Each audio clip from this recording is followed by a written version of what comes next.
Abunge nibaranite taka na Rwaria ro Kuringaniira kana ro kugana Bursary chonde nende kukiringaniira mu kenda kikwa RUUNGU rwa ministry kidomo bari bate kwenda kigina kekidira kikebela NJARENE chioni ontoni bedirite bagitumira nanjira enja bari mbe chinende ikenda kuringanirwa ninterinka muno ikedire keguneka Boniface Mongera automenye byankuruki na kinya mbere thuganira kureta musoro ja kuringanira mbeca ndire ciitakiriro ngirwa kithomo kenda gutetheriana ja kwangerekano scholarship loans ni nya bursaries thuganira mbeta kuthora ringiro igoro ntukwena ro ne abunge araba ugite itumba kuthora ciringanirwa no tucitakire ministry ya kithomo ikethiro citumika buthuku wategera bo mbeta kuthora itumira BUBWEGA kwa miaka kathomba iji imerio abunge bamwe.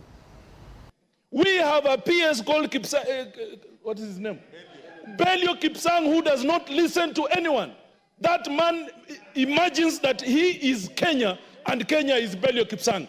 We cannot add Kipsang any single money. In fact, we need to think of how to get these monies out of education, the monies that is already controlling, Mr. Speaker. Putting money in one basket will not solve that problem. What we are saying as honorable members is this. Let's leave the CDF to manipulate to focus on those poor areas, poor families, poor successful students who we have created doctors. I'm so humbled. Border constituency, we have created doctors.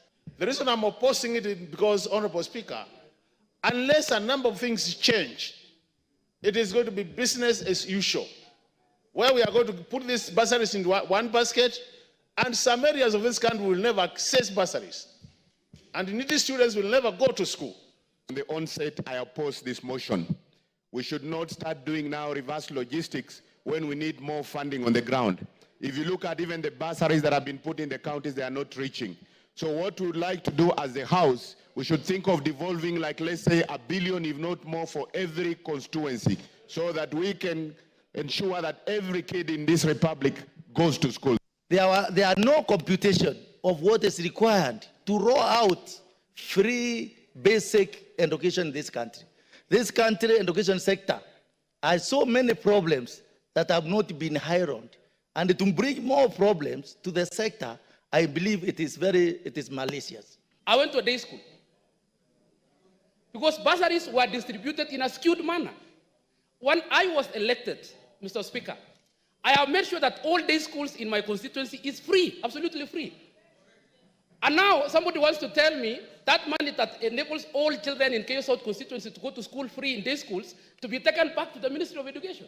That will not be here today functioning if it was not for NGCDF bursary. But, Honorable Speaker, the ministry has a lot of money for bursary. Where does that money go? Where does that money go? Today you actually want to take this money back to the ministry again. Honorable Speaker, that will not happen. And this House should not allow it to end. And this motion is a defeatist motion which we must defeat in this House.